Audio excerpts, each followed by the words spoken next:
Marcus Williams was driving into a new chapter of his life, anticipating his first day as the new police captain of a small town known for its resistant ways. He knew the road ahead would be filled with challenges. He had seen them before. But nothing could have prepared him for what happened on his drive-in. Pulled over by two officers, Marcus was mocked, ridiculed, and treated as an outsider. They had no idea the man they humiliated was about to become their boss. The next morning, everything changed.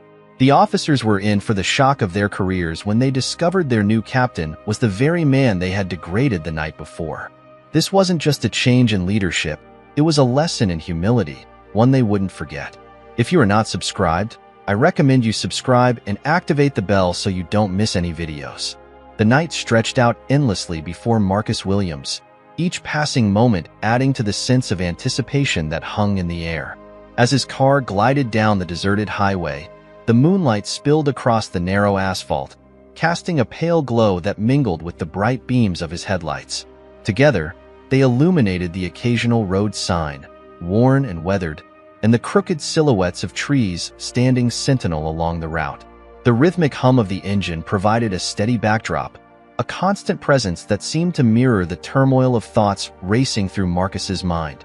His fingers lightly drummed the steering wheel, not from nerves, but from the electric anticipation that coursed through him. In just a few short hours, he would officially assume the position of police captain in a new town, a role that carried with it the promise of opportunity and the weight of significant responsibility. He was acutely aware that this small town ahead was far from an ordinary assignment. It had a complexity that was hard to ignore, one that Marcus had gleaned from the brief he was given. The police station he was about to command was steeped in history and tradition, its reputation unspoken yet notorious.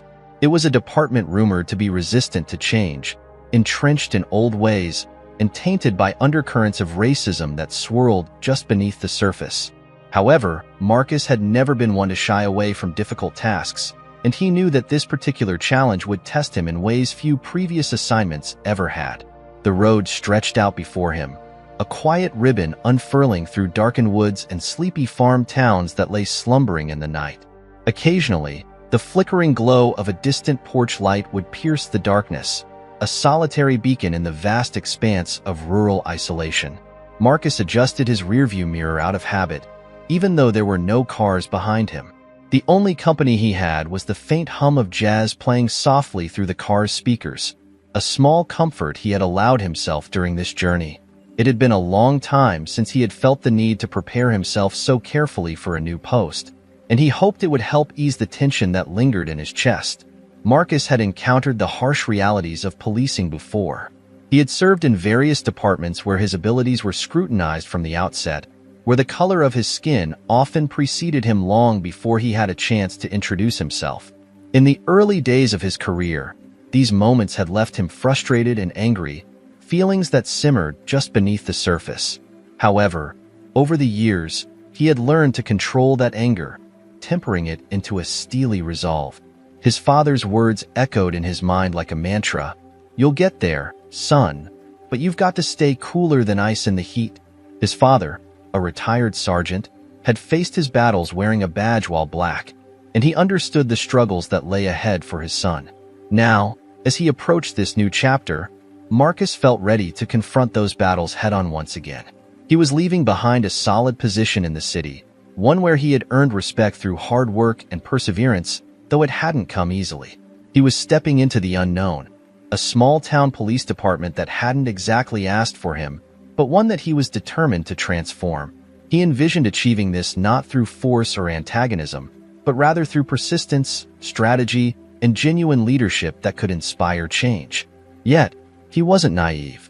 He knew that his mere presence in this small town would stir resentment among some. Resentment that would not be articulated openly but would manifest in subtle, cutting ways.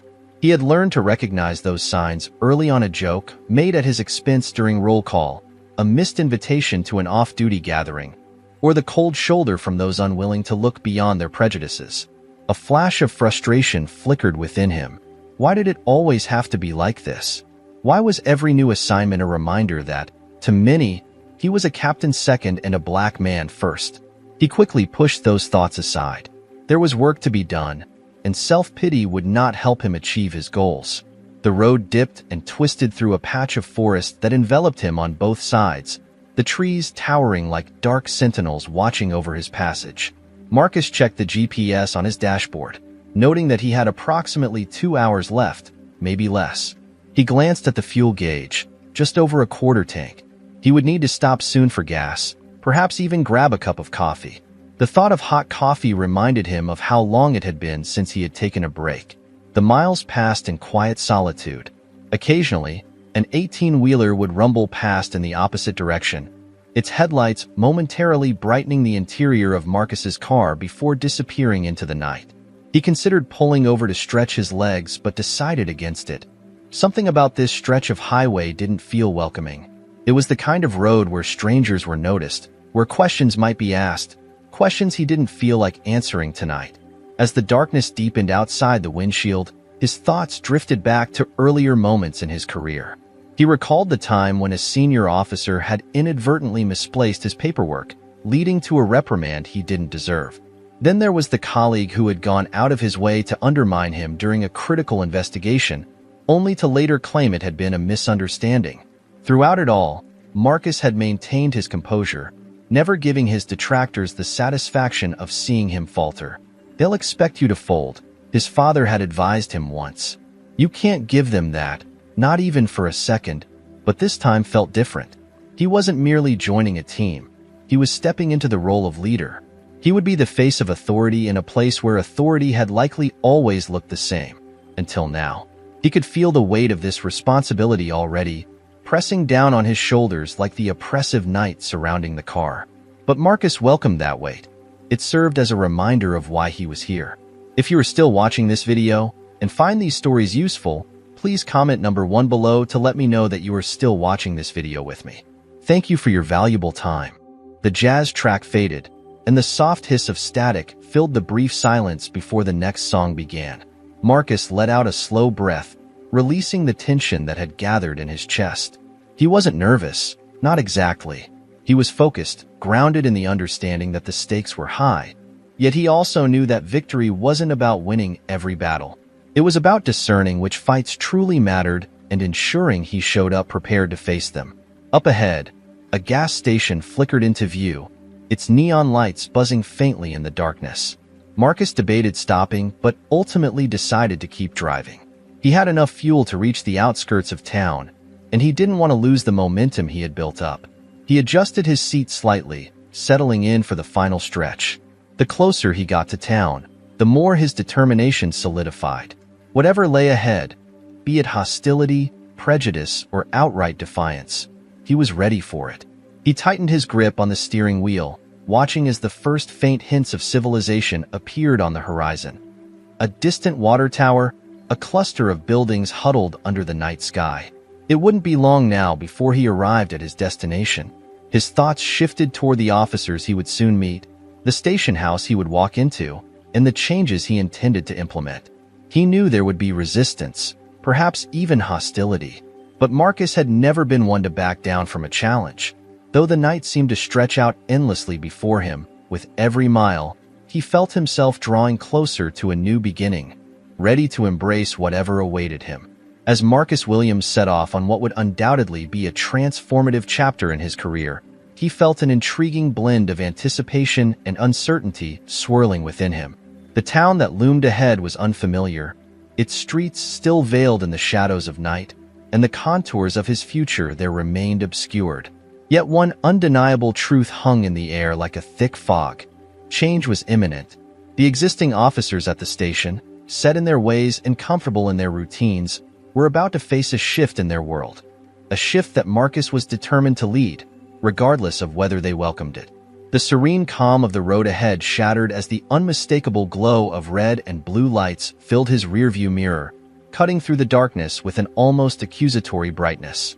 A familiar feeling crept into Marcus's stomach, not the gut-wrenching fear of being pulled over, but the gnawing sensation that accompanied the knowledge of what this encounter could entail. He had navigated similar scenarios far too many times throughout his life, each interaction carrying its weight of tension and uncertainty, yet none had become any easier with time.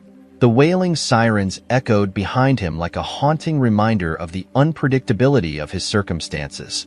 This couldn't have come at a worse time, Marcus muttered under his breath, glancing anxiously between the flashing lights and the stretch of road ahead.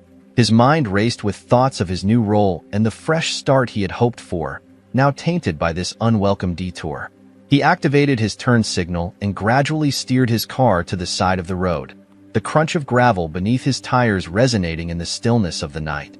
He shifted into the park, placed his hands on the steering wheel with purpose, and took a deep, steadying breath. This was the last thing he needed, an unwarranted confrontation before even officially stepping into his new position. As the patrol car settled in behind him, its lights continued to flash, casting an eerie glow that danced across the landscape. Marcus watched in his side mirror as two officers emerged from the vehicle, their movements deliberate and measured, as if they were weighing their approach long before they reached his window. The first officer, a tall and stocky man with a shaved head, strode toward him with a purposeful gait, radiating an air of authority.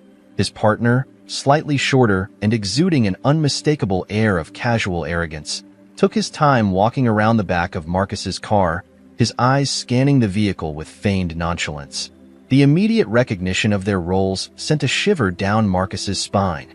He understood this dynamic all too well. The lead officer, soon identified as Officer Johnson, was the enforcer, while his partner, Officer Miller, played the role of the backup provocateur, eager to instigate and provoke.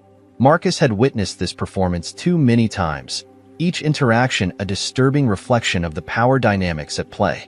Johnson approached the driver's side with a confident stride, rapping sharply on the window, and Marcus complied, rolling it down with an air of calm determination. "License and registration," Johnson barked, his tone sharp and devoid of the usual niceties that might accompany such a request. The authority in his voice carried an edge, suggesting that this was not merely a matter of procedure, but rather an assertion of dominance. Without a word, Marcus handed over his documents, feeling the weight of the moment pressing down on him like an oppressive fog. Johnson snatched them from his grasp, glancing briefly at the license before redirecting his gaze back at Marcus, his eyes narrowing as he assessed him. "What brings you out on this road so late?" Johnson asked, a smirk beginning to form on his lips as he leisurely scanned the interior of Marcus's car. "This ride doesn't quite fit the profile of a man like you. Seems like a stroke of good fortune, huh?" Marcus felt a surge of irritation bubbling just beneath the surface, but he quickly quelled it. The insinuation was glaringly clear, a thinly veiled accusation wrapped in faux curiosity. "Just heading into town for work," he replied, striving to keep his voice even and measured. "Is there a problem, officer?" Johnson didn't respond immediately. Instead, he scrutinized Marcus for what felt like an eternity, his gaze flickering between Marcus's face and the interior of the car as if he were searching for any sign of guilt. Meanwhile, Officer Miller sauntered over to the passenger side, arms crossed and a lazy grin stretching across his face as if he were savoring the moment for all it was worth. "Work? Huh?" Miller chimed in, his tone thick with mockery. "In a car like this? Must be some high-flying gig you've got lined up." Marcus remained steadfast, his gaze fixed straight ahead, his patience wearing thin yet determined not to let them provoke him. He had mentally prepared for moments like these, instances when a show of frustration or defiance could escalate into something much more dangerous. He recognized the game they were playing, and he had no intention of allowing them to manipulate him. Johnson leaned in closer, invading Marcus's personal space, his breath brushing against the window as he assessed him. "Where are you coming from? You don't seem to be from around here," he said, his tone dripping with condescension. "Just passing through," Marcus replied, his voice steady and deliberate. "I'll be starting a new position in town." The two officers exchanged knowing glances, their smirks never wavering as they seemed to revel in the moment. "Oh yeah?" Johnson raised an eyebrow, his tone feigning innocence. "And what kind of position would that be? I'm pretty sure we'd know if someone like you was moving in." Marcus felt his grip on the steering wheel tighten, a small act of defiance as he resisted the urge to snap back. "You'll find out soon enough," he said, keeping his voice low but firm, his patience holding. Miller chuckled under his breath, leaning against the side of the car. Sounds like someone's got secrets. What do you think, Johnson? Think he's hiding something important? Johnson's smirk broadened as he leaned back from the window, waving Marcus's documents in the air with a theatrical flourish. Step out of the vehicle. Marcus felt the air grow heavy with tension as he weighed his options. This was no longer just about a routine traffic stop. It had morphed into something more sinister. Taking a slow breath, he opened the door and stepped out into the cool night air, the chill of the evening sending a shiver down his spine. The gravel crunched beneath his boots as he stood tall, towering slightly over Johnson, though he made sure to maintain a neutral posture, unwilling to give them any additional leverage. Johnson, seemingly unfazed by Marcus's height, continued to look up at him with that same smug grin as if he had already claimed victory in whatever power struggle they were engaged in. Miller circled the front of Marcus's car, his eyes raking over the vehicle again, as if he expected to find something that could incriminate Marcus at any moment. "Nice wheels," Miller remarked sarcastically, his voice dripping with disdain. "Bet this set you back a pretty penny. Not bad for someone just passing through. You sure you can afford it?" Marcus remained silent, refusing to be drawn into a futile back and forth. He understood that they were trying to bait him, hoping for a reaction that would give them justification for further action. He had no intention of giving them that satisfaction or allowing them to control the narrative. Johnson stepped closer, his gaze shifting from Marcus's face to his chest, assessing him like prey. "Why don't you tell us what kind of job you're starting in town? I'm genuinely curious," he said, his tone laced with condescension. The air between them crackled with tension, and Marcus could feel the weight of their scrutiny, the subtle challenge in Johnson's voice, and the taunting grin on Miller's face. They were testing him, probing to see how far they could push before something broke. But Marcus had spent his entire career learning how to maintain control in these situations, how to withstand the pressure without cracking. Taking a deep breath, Marcus decided it was time to end this game. "I'm a police officer," he stated finally, his voice low but firm, projecting a sense of authority that surprised even him. "And starting tomorrow, I'll be your new captain." If you are still watching this video and find these stories useful, please comment number 2 below to let me know that you are still watching this video with me. Thank you for your valuable time. The atmosphere shifted instantaneously, a palpable silence falling between them. The smug expressions that had adorned Johnson and Miller's faces faltered, replaced by a momentary look of disbelief. Marcus stood tall, his chest swelling with the weight of his revelation, ready to confront whatever reaction they might muster. At that moment, he understood that the game had changed. He was no longer the subject of their scrutiny. He was now the authority they would have to reckon with. The uncertain path ahead was still shrouded in mystery, but one thing was clear. He was determined to shape it in his way, no matter the challenges that lay ahead. For a fleeting moment, Johnson's expression cracked, revealing a hint of uncertainty. It was so brief, a mere blink, that most observers likely wouldn't have noticed it. But Marcus, attuned to the subtleties of the moment, caught that flicker. The smug smirk that had previously adorned Johnson's face vanished, replaced by an expression that teetered between confusion and disbelief. In stark contrast, Miller erupted into laughter, his mirth echoing through the night air. "Captain? You're kidding, right?" Miller exclaimed, slapping his knee as if Marcus had just delivered the punchline to the best joke of the evening. Johnson, however, wasn't sharing in the amusement. His demeanor shifted as he narrowed his eyes, scrutinizing Marcus more intently now, searching for any trace of deception that might betray Marcus's words. But Marcus remained steadfast, his face a mask of impassivity, and his posture radiated unyielding confidence. "Cut the crap," Johnson snapped, his voice now laced with an edge of aggression. "If you were our captain, we would have known about it." "You'll find out in the morning," Marcus replied evenly, his tone steady despite the mounting tension. "Now, am I free to go? Or do you plan to continue this conversation here?" Johnson's gaze darkened, the challenge simmering beneath the surface evident in his clenched jaw. He disliked being confronted, especially by someone he had initially dismissed as inconsequential. But Marcus stood his ground, unwavering and resolute. For a fleeting moment, It seemed as though Johnson might choose to escalate the situation, to press his advantage simply to assert dominance. Yet, he unexpectedly relented, shoving Marcus's license and registration back into his hands with a dismissive flick of his wrist. "Get out of here," Johnson muttered, his voice dripping with contempt, "and don't let us catch you speeding again, or you'll be in for a world of trouble next time." Marcus nodded, choosing silence over provocation, and without looking back, climbed into his car. His hands remained steady on the steering wheel, his expression calm as he pulled away from the roadside. In the rearview mirror, he caught a glimpse of the two officers still standing there, watching him with a mix of disbelief and indignation. They had no idea who he truly was. The sound of gravel crunching beneath his boots resonated in Marcus's ears as he stood there, enveloped in the cool night air. The patrol car's lights continued to flash behind him, casting rhythmic, pulsing shadows that danced across the deserted road. He felt a tightening in his chest, not from fear, but from the palpable tension that hung in the air like an uninvited guest. This wasn't just another routine traffic stop. It was a confrontation laden with unspoken challenges. He could feel the intensity radiating from the two officers before him. Officer Johnson and Officer Miller, names that would be etched into his memory. "Hands where I can see them," Johnson commanded, stepping closer, his earlier smirk still plastered across his face. The officer was reveling in this display of authority, wielding it not with professionalism but with a sense of mockery. "Don't make any sudden moves now.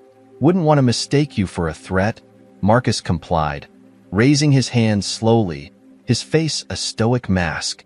He had learned long ago that showing anger or defiance in such moments could lead to dire consequences.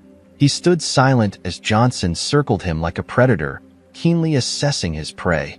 Miller remained by the patrol car, arms crossed, his eyes glinting with amusement as he took in the unfolding drama. "You said you're starting some job in town, right, Captain? Was it? You expect us to believe that?"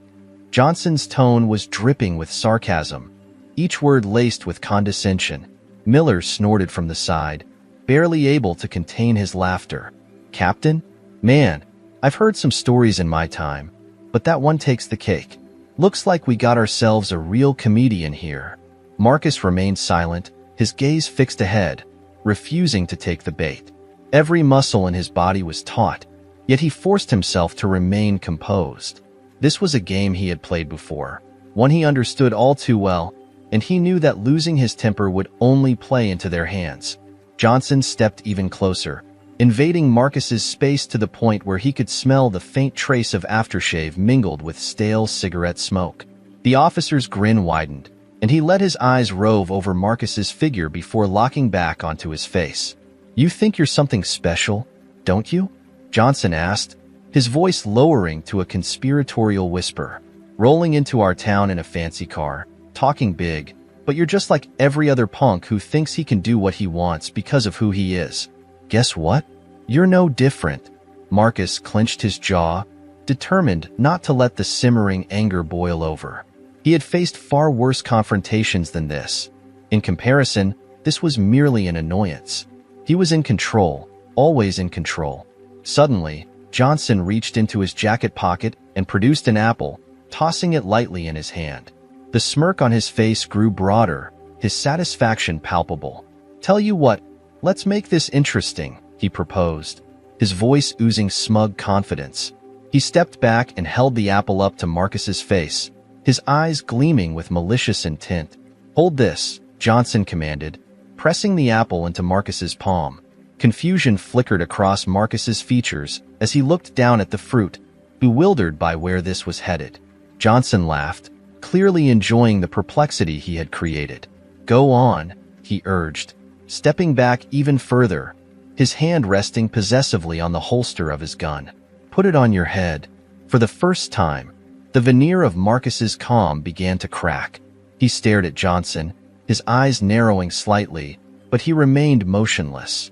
The officer's smirk faltered for just a heartbeat before he leaned in closer, his voice turning colder and more menacing. "Did I stutter?" Johnson's tone sharpened, laced with a threatening edge. "Put it on your head. Now." Marcus's mind raced as he grasped the intent behind this humiliating request. It was a deliberate attempt to strip away his dignity, provoke him into losing his composure, and give them a reason to escalate the situation. The logical course of action would be to comply, to defuse the tension and avoid confrontation.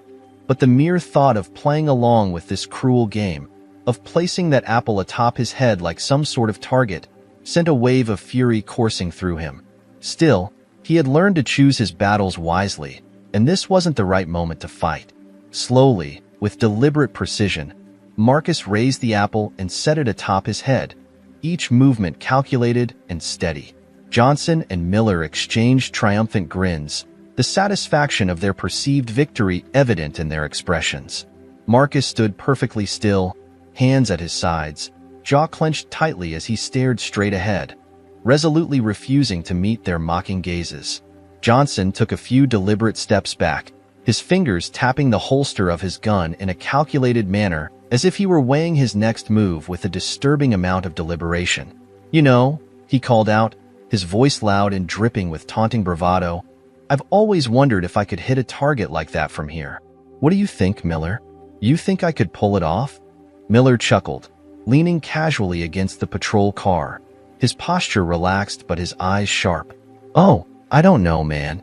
That's a pretty small target," he replied, feigning concern as if he were genuinely worried about Johnson's marksmanship. "Might be tough, even for a pro like you."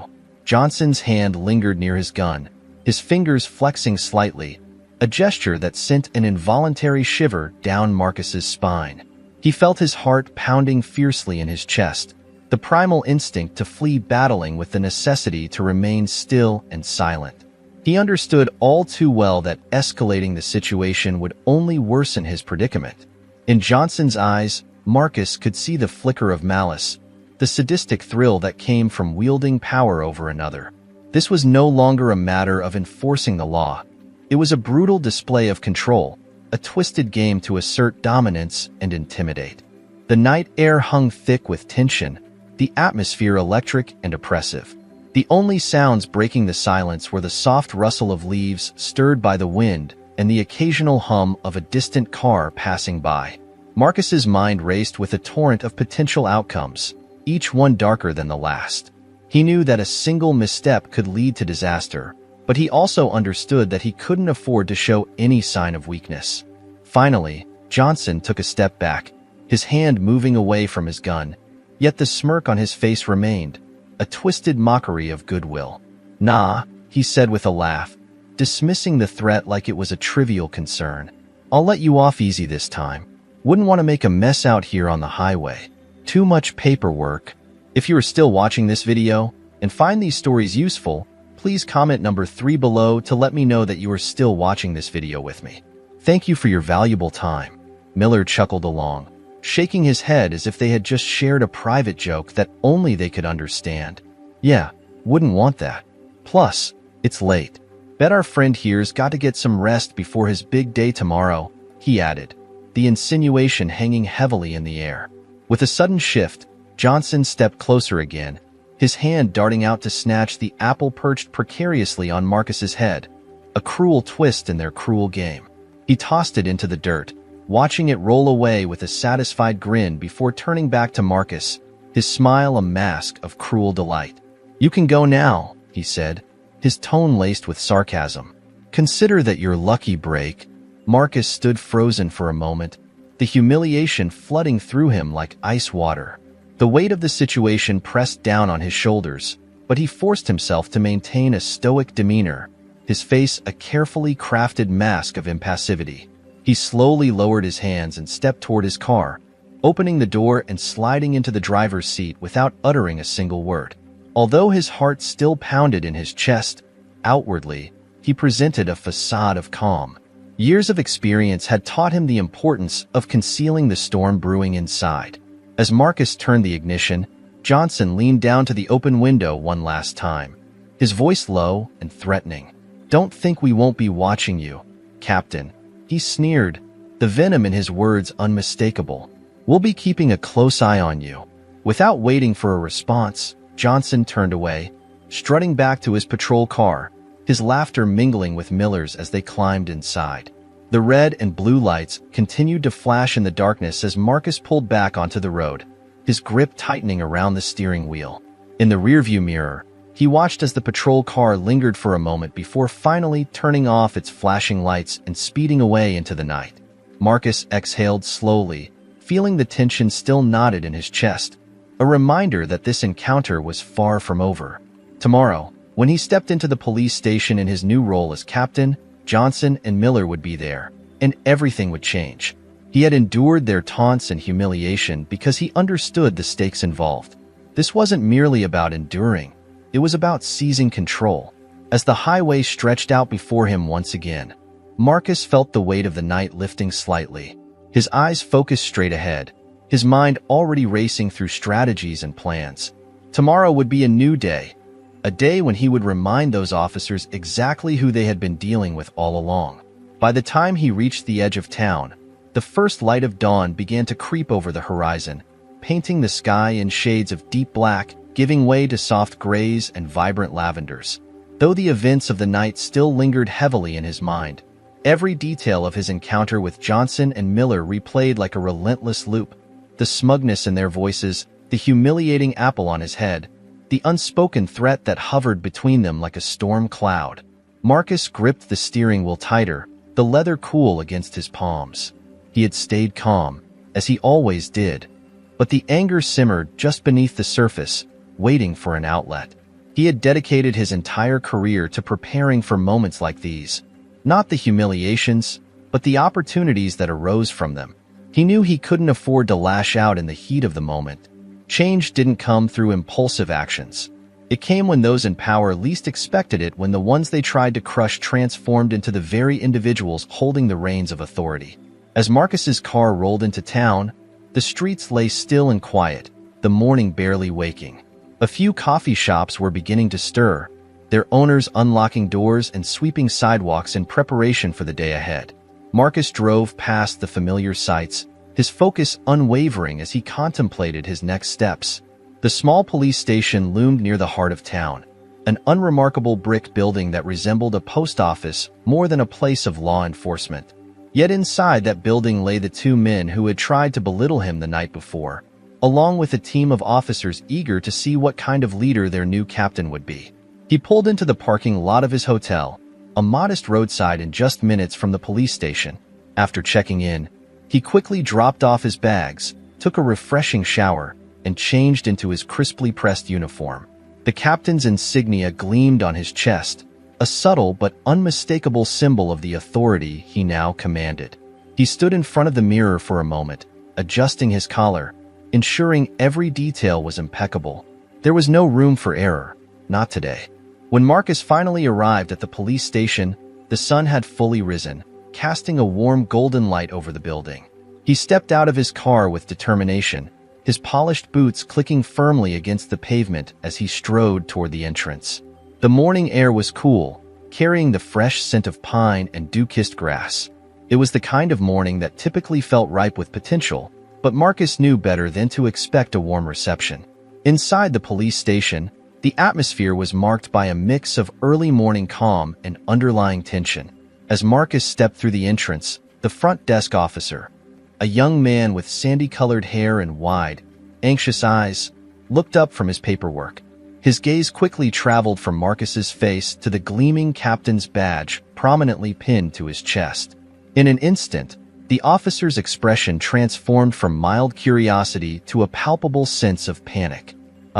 Good morning, sir," he stammered, instinctively straightening in his chair as if trying to project a professionalism he felt he lacked. "Captain Williams, right? They, weren't expecting you this early." Marcus offered a polite nod, maintaining a calm demeanor. "I like to be early," he replied, his voice steady. He took a moment to survey the station, a small yet efficient operation with desks meticulously organized and radios softly buzzing in the background. A few officers were already settled at their workstations, sipping coffee and flipping through reports, their earlier chatter fading as they began to notice his presence. Conversations that had been light and relaxed only moments before turned into a hushed murmur, as if an unspoken awareness of his authority began to blanket the room. The atmosphere grew heavier with each passing second, a tension settling like a thick fog over the space.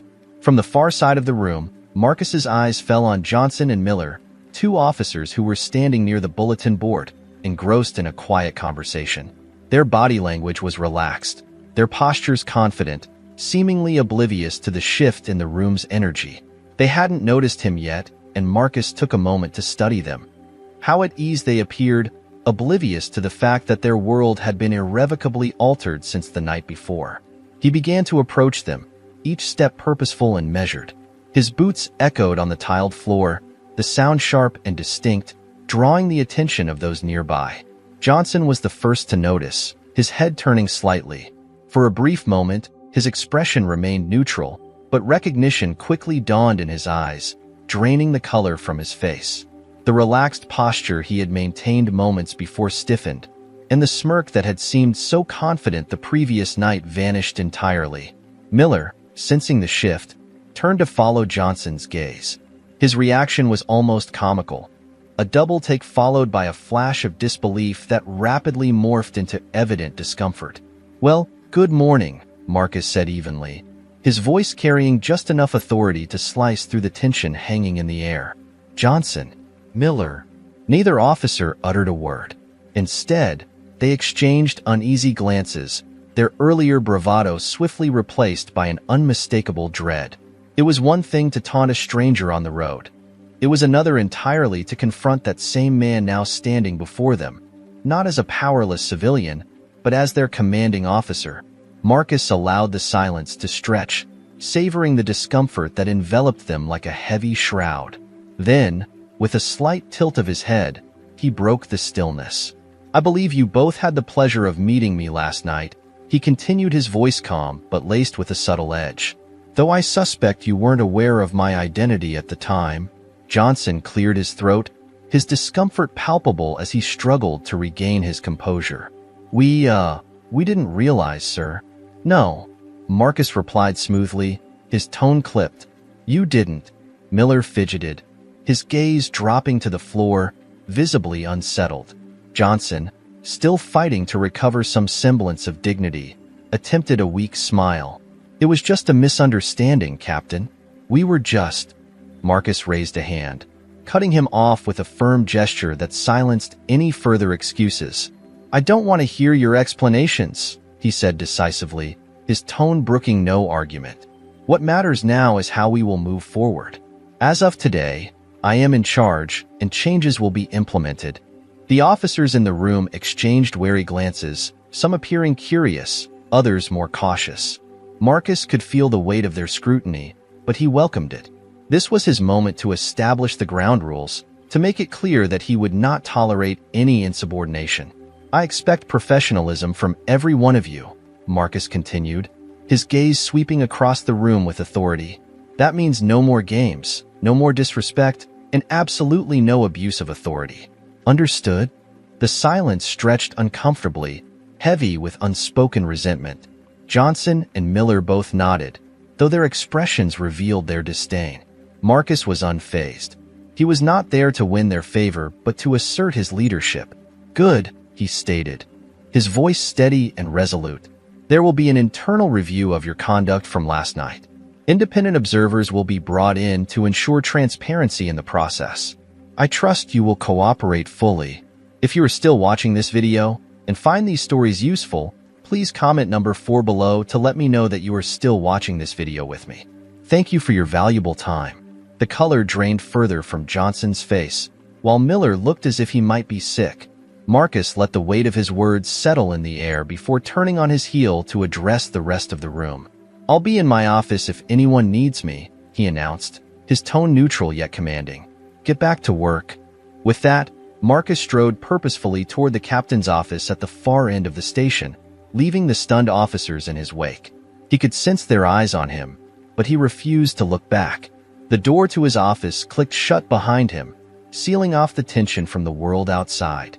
For a moment, he stood still, letting the silence envelop him. The encounter had unfolded just as he had anticipated.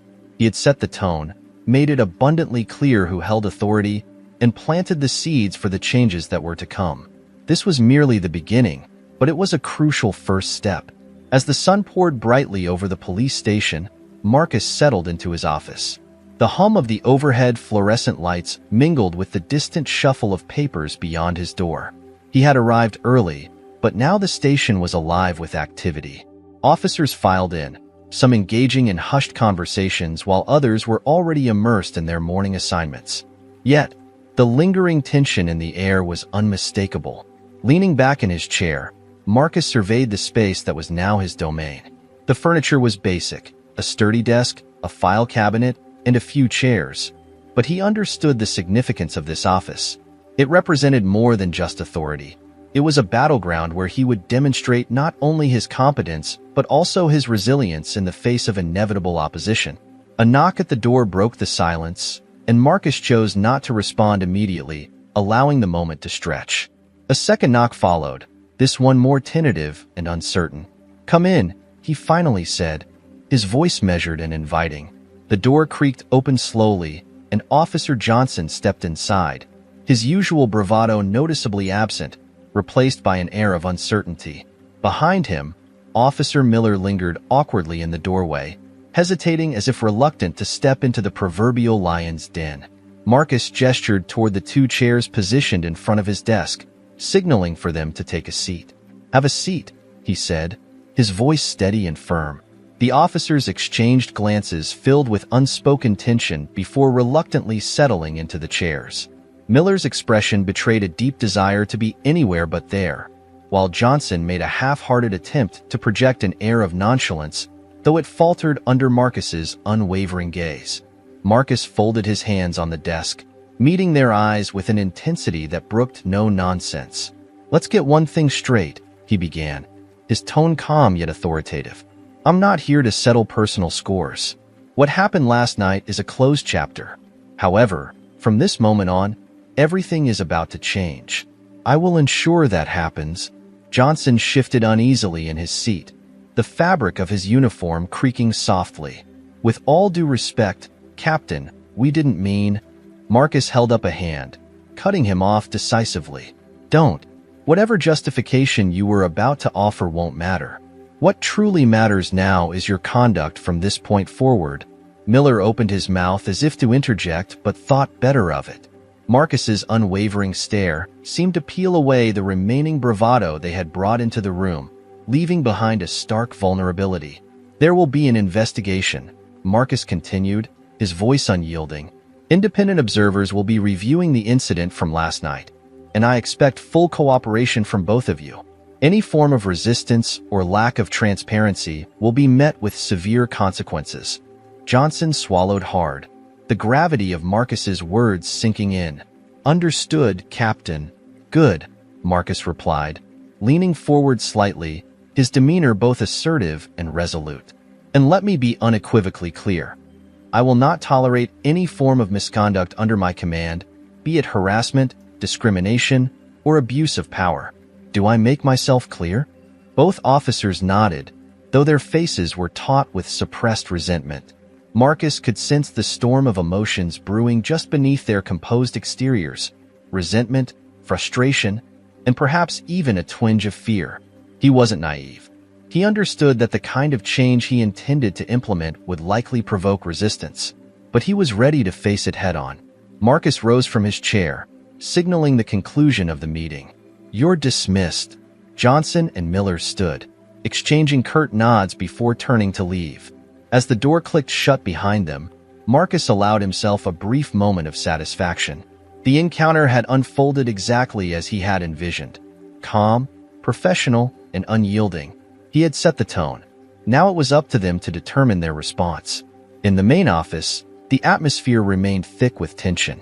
Conversations were hushed whenever Marcus entered the room, and every pair of eyes seemed to track his movements. Some officers greeted him with cautious smiles, while others offered polite but distant nods. It was evident that his arrival had sent ripples through the department, stirring the waters in ways he had anticipated. As he made his way through the station, Marcus observed everything closely: the organization of files, the interactions between officers, and the subtle hierarchies that governed their relationships. A few officers appeared genuinely curious about him, their expressions devoid of the resentment he had detected in Johnson and Miller. These were the individuals he intended to focus on in the coming weeks, those who could potentially become allies in his efforts to reshape the department's culture. In the break room, a group of younger officers sat together, engaged in quiet conversation over steaming cups of coffee. As Marcus entered, the chatter abruptly ceased, and an awkward silence enveloped the room. He offered them a friendly nod, grabbed a cup of black coffee, and leaned casually against the counter. "You don't have to stop talking just because I'm here," he said, his tone light yet purposeful. One of the younger officers, a woman with dark hair pulled into a neat ponytail, smiled nervously and replied, "We were just, getting ready for the morning briefing." Marcus took a sip of his coffee, appreciating the warmth. "Good, I'll see you all there." He left the break room, his mind already churning through the agenda for the day. There was a considerable amount of work ahead. Policies to review, procedures to streamline, and most critically, a culture to transform. He understood that such change would not occur overnight, but he was fully committed to playing the long game. Change required patience, and Marcus was more than willing to invest the necessary time and effort. Back in his office, Marcus began poring over the department's internal files. As he scanned through reports and incident logs, patterns began to emerge, patterns that confirmed his suspicions. There were too many instances of questionable conduct, too many incidents that had been brushed aside or overlooked. It became painfully clear that the department had been operating under a lax standard for far too long. That was about to change. He made a few notes, highlighting key areas that required immediate attention. The behavior exhibited by Johnson and Miller during the previous night's incident would not stand as an isolated occurrence. Their actions were indicative of a deeper, systemic issue within the department, one that Marcus was determined to confront head-on. A knock at the door interrupted his train of thought. It was the young officer from the break room, standing in the doorway with a folder in hand. "Captain, I thought you might want to take a look at this," she said, handing him the file. Marcus opened the folder and scanned its contents. Inside was a summary of recent complaints filed by civilians, complaints that had either gone unresolved or been dismissed without proper investigation. The implications were stark and troubling, underscoring the urgent need for the changes he was poised to implement. "Thank you," Marcus said, placing the file on his desk with a sense of finality. He looked up and asked, "What's your name?" If you are still watching this video and find these stories useful, please comment number 5 below to let me know that you are still watching this video with me. Thank you for your valuable time. "Officer Sanders, sir," she replied, standing tall. "Well, Officer Sanders," Marcus said, offering a small but sincere smile that conveyed his appreciation. "I genuinely appreciate your initiative. It's exactly what we need around here. Keep it up." She nodded, visibly taken aback yet pleased by the compliment before excusing herself from the room. As the door softly clicked shut behind her, Marcus redirected his focus to the file on his desk. The numerous complaints within painted a vivid and troubling portrait of a department that had operated without accountability for far too long, but he was determined to change that narrative. The rest of the day flew by in a whirlwind of meetings and briefings. Marcus made a concerted effort to observe his surroundings, listen attentively to conversations, and learn the dynamics at play within the department. He took meticulous mental notes on which officers appeared resistant to his presence, and which ones seemed more open to his leadership style. Although it was still too early to draw any definitive conclusions, Marcus had an innate ability to read people, and he trusted his instincts to guide him. As the sun began its descent in the sky, casting warm hues across the room, Marcus leaned back in his chair, feeling a mix of exhaustion and satisfaction. His first day had unfolded as well as he could have hoped. He had successfully established his presence, set clear expectations, and conveyed the unmistakable message that significant changes were on the horizon. Naturally, he anticipated some resistance. There always was, but he felt prepared to face it head-on. Gazing out the window, he watched as the sky transitioned through breathtaking shades of orange and purple. The road ahead promised to be long and fraught with challenges, yet Marcus was confident he was exactly where he needed to be. This was merely the beginning of a transformative journey. The following morning, however, brought a palpable shift in the atmosphere as Marcus arrived at the station. The tension in the air felt even more pronounced than before. Word had already circulated about the impending investigation into Johnson and Miller's questionable behavior, and the murmurs of discontent echoed through the halls. Officers exchanged wary glances, their unease evident, while others pretended to immerse themselves in paperwork to avoid the brewing storm. Yet, no one could ignore the subtle but undeniable shift in the environment, a shift that Marcus had deliberately initiated. As he stepped into the building, Marcus's keen gaze swept across the room, noting the details. Johnson and Miller sat at their desks, their bodies rigid and postures stiff. Their eyes were glued to their computer monitors, as if trying to project an air of indifference. But Marcus could sense the tension radiating from them. The weight of the investigation loomed large in their minds. The pressure was mounting, and they were acutely aware of it. Without hesitation, Marcus walked straight to his office, closing the door behind him with a soft but decisive click. He understood that he didn't need to make a grand display of authority. His mere presence was enough to unsettle those already feeling the strain. This was the pivotal moment when the tide would begin to turn, and he was fully prepared to take the next crucial steps. Just as he settled into his thoughts, a knock at the door interrupted him. "Come in," Marcus called, projecting a tone that was both firm and calm. The door opened to reveal Lieutenant Harris, one of the few senior officers who had caught Marcus's attention. Known for his professionalism and unwavering dedication to his role, Harris had kept a low profile during Marcus's first day, but now he stood before the captain with a serious expression etched on his face. "Captain," Harris began, his tone respectful yet direct, "I wanted to inform you that the independent observers have arrived. They are ready to commence the investigation into the incidents involving officers Johnson and Miller." Marcus nodded, leaning back in his chair as he processed the information. "That's good to hear. Ensure they have full access to any records they require. I want complete transparency throughout this process." Harris responded with a quick nod of understanding. "Understood, sir. However, if I may add, there's been some unrest among the officers. A few of them aren't responding well to this investigation. They view it as excessive." Meeting Harris's gaze with a steady, unwavering expression, Marcus replied, "They are entitled to their opinions, but let me be clear. This investigation is necessary. We cannot allow behavior like that to go unchecked." "Not under my command." Harris shifted slightly, concern etched in his features. "I agree with you, sir. But it's important to note that Johnson and Miller have cultivated a network of allies within the department over their years here. Some officers may perceive this as you being overly harsh with them." Marcus's eyes narrowed slightly as he considered this. "Are you suggesting this is a warning, Lieutenant?" "No, sir," Harris responded quickly, raising his hands slightly in defense. "It's simply an observation. I understand you're new here, and this department has its own established ways of functioning. But I think you should be aware that change, especially the kind you're advocating, won't be welcomed by everyone." Marcus took a moment to weigh Harris's words. He had anticipated this, the resistance, the quiet alliances forged out of fear or misplaced loyalty. It was all part of the process, but he wouldn't allow it to deter him from his mission. "I appreciate the insight, Harris," Marcus said finally, his tone firm yet measured. "However, I need to make one thing abundantly clear. I am not here to win a popularity contest. My primary mission is to run this department in a manner that upholds the law and respects the community we serve. If anyone has an issue with that principle, they are welcome to discuss it with me directly.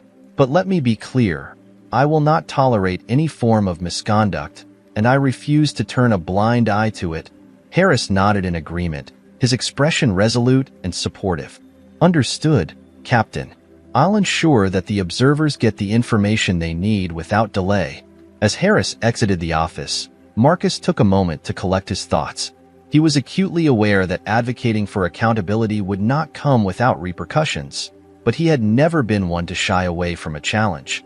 He felt an unwavering resolve. This fight was far from over. Later that day, the independent observers, a trio comprising 2 men and 1 woman, all clad in crisp business attire, commenced their work. They moved through the station with a quiet efficiency that commanded attention, diligently requesting files, scrutinizing footage, and interviewing various officers. Their presence sent a palpable ripple of unease throughout the department, particularly among those who had operated under the assumption that their actions would go unexamined. Marcus monitored the proceedings closely from his office, stepping out intermittently to engage with the observers or assess their progress. He noted the subtle shifts in the officers' demeanor. Some appeared anxious, others visibly irritated, while a few seemed resigned to the realization that change was inevitable, regardless of their personal feelings. The investigation advanced at a brisk pace. Officers Johnson and Miller were summoned for questioning, their discomfort evident as they made their way to the interview room. Marcus observed from the sidelines, his expression inscrutable, as they disappeared behind closed doors. This moment represented their reckoning. Hours later, the observers emerged from their final round of interviews, their faces grave but composed. One of them, a tall man wearing glasses, approached Marcus in the hallway, his demeanor serious. "Captain Williams, we've completed our preliminary review," he stated in a measured tone. "Based on the evidence we've collected, it's clear that the actions of Officers Johnson and Miller during the incident were inappropriate and in violation of departmental policy. We will be recommending disciplinary action against them." Marcus nodded, though he had anticipated this outcome. "What form of discipline are we looking at?" "At the very least, both officers will receive formal reprimands and will be placed on temporary suspension pending further investigation," the observer replied. "Additionally, it's possible that further training or corrective measures will be mandated, depending on the findings of the internal review." If you are still watching this video and find these stories useful, please comment number 6 below to let me know that you are still watching this video with me. Thank you for your valuable time. A sense of quiet satisfaction washed over Marcus. This wasn't about punishing Johnson and Miller out of vengeance. It was about establishing a standard and communicating that the abuse of power would not be tolerated. This was the first crucial step toward restoring accountability within the department. "Thank you," Marcus said, his voice steady. "I will ensure that this matter is handled appropriately." As the observers departed the building, Marcus returned to his office, feeling the weight of the situation that had just unfolded. The impending consequences for Johnson and Miller would resonate throughout the department, a message Marcus was determined to convey with unwavering commitment. By the time the station began to settle down for the evening, word had spread regarding the disciplinary measures being taken. The atmosphere was thick with tension. Some officers exchanged terse remarks, while others grumbled their dissatisfaction under their breath. Marcus navigated through the station, his mere presence enough to silence the murmurs. Yet he could sense the undercurrents of resentment simmering just beneath the surface. He paused at his office door and turned to face the cluster of officers gathered near the break room. Their gazes lifted to meet his, a blend of curiosity and apprehension etched on their faces. "You've all heard the news by now," Marcus began, his voice resonating clearly across the room. "Johnson and Miller are facing disciplinary action for their conduct. This department carries a vital responsibility, not only to uphold the law for the community we serve, but also to uphold it for ourselves." He paused momentarily, allowing his words to resonate in the charged atmosphere. "I understand that some of you may not agree with this decision, and that's perfectly fine. You're entitled to your opinions, but let me clarify. My responsibility is to ensure that we operate with integrity and that we treat each other and the residents of this town with the utmost respect. If anyone finds that problematic, I urge you to speak with me directly." The room fell silent, the tension palpable. Marcus scanned the faces of the officers, observing the emotions flickering across their features: defiance, frustration, uncertainty. Yet, amidst these reactions, he also detected something more: an emerging understanding. Some of them, at least, seemed to grasp that this initiative wasn't merely about punishment for its own sake. It was about establishing a new standard for the entire department. With that, Marcus turned on his heel and strode back into his office, the door clicking shut behind him with a definitive thud that resonated in the hallway, leaving the officers outside to grapple with the weight of his words. Inside the confines of his office, Marcus sank into his chair at the desk, releasing a slow, measured exhale. He was acutely aware that this moment was far from an ending. On the contrary, It was merely a prelude to a much larger narrative. The investigation was set to continue, and the road ahead would be fraught with obstacles. However, for the time being, he had unequivocally established his position. This was his department now, and the winds of change were beginning to blow. The day after the disciplinary actions were made public, an air of tension hung heavily over the station, creating an atmosphere that felt anything but comfortable. The reverberations of Marcus's decisions echoed throughout the department like ripples in a pond. Some officers moved about with a palpable undercurrent of resentment, their daily routines more rigid and tense than usual. Others, however, seemed to harbor a cautious optimism, sensing that something significant was beginning to unfold beneath the surface, stirring the stagnant waters of complacency. Marcus, too, could sense the shift in the air, a subtle but unmistakable change that hinted at a transformation in progress. The entrenched ways of old were being questioned, and while there remained pockets of resistance, a burgeoning sense of accountability was also taking root.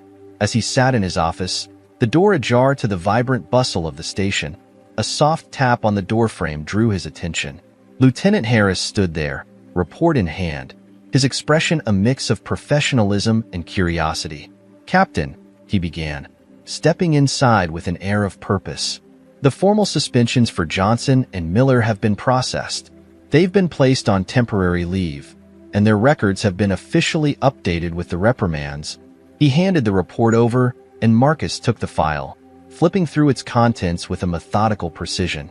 "Good," he replied without lifting his gaze, allowing the report to absorb his focus momentarily. "That's a start." Harris leaned back slightly, a hint of amusement dancing in his eyes. They weren't exactly thrilled about it, but given the evidence, they didn't have much choice in the matter. Marcus allowed himself a faint smile, though it was more a reflection of satisfaction than joy. "No, I imagine they didn't." With a nod of acknowledgement, Harris excused himself, leaving Marcus to ponder the implications of his actions. The measures taken against Johnson and Miller transcended mere disciplinary procedures. They were a clarion call to the entire department. It was a clear message that abuses of power would no longer be tolerated, and that justice was not a negotiable commodity. This was the foundation of genuine change, not through grandiloquent speeches or sweeping proclamations, but through small, deliberate actions that set a new tone and made unequivocally clear what would no longer be acceptable. Later that afternoon, Marcus made a concerted effort to traverse the station, engaging with officers on an individual basis. He refrained from delivering grand lectures or imposing conversations. Instead, he asked about their current assignments, inquired about pending cases, and offered his insights where necessary. Some officers responded with cold politeness, still harboring the wariness of the new captain. Yet, others appeared to appreciate his approach, warming to the prospect of a more involved leadership. Officer Sanders, in particular, had begun to stand out as a reliable and thoughtful officer, consistently displaying an aptitude for the job that Marcus found promising. He mentally noted to keep a closer eye on her. She had the kind of potential that the department desperately needed if it was to undergo a meaningful reconstruction. As the day wore on, the atmosphere within the station began to subtly transform. It was a gradual shift, an easing of tension and an increase in openness that hinted at the possibility of a more collaborative environment. Marcus understood that such transformations would not happen overnight. He was not here for quick fixes. His mission was to build something substantial, something that could endure the inevitable challenges that lay ahead. The real test of this new dynamic arrived 2 days later. Marcus was immersed in reviewing case files when he was jolted by a sudden commotion outside his office. Rising to his feet, he made his way to the door, where he found a cluster of officers congregated near the front desk. At the center of the disturbance were Johnson and Miller, their uniforms looking slightly disheveled from recent travel, their expressions betraying a mix of defiance and frustration. "What's going on here?" Marcus inquired, his voice steady, yet authoritative as he approached the group.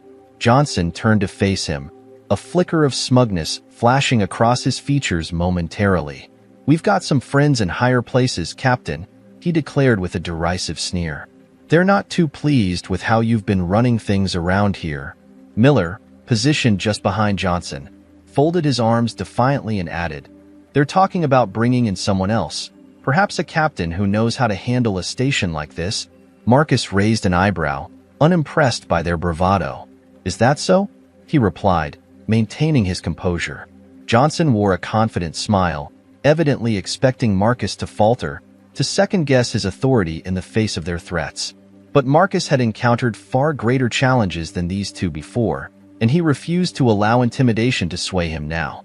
"Let me take a moment to clarify something for you," Marcus said, his voice steady and measured, each word carefully chosen.